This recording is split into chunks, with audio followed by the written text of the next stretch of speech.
अपना सब मिथिला के बारे में बड़ बात करनी चाहिए, कला, संस्कृति, खान पीन, लेकिन की अपना सब उतने बात होकर ज्वेलरी के बारे में कहने चाहिए। So here's a simple walkthrough of the real Maithili bridal jewelry.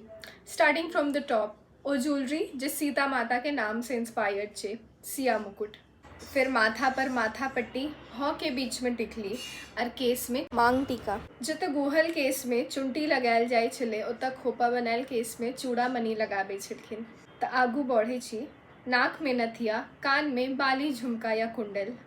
हारों के छल विविध प्रकार, अशरफी, पोत तिलहरी, सिया हार, हसली हार, अरसत लहरी। और ब्याहक बाद चतुर्थी तक गुआ माला।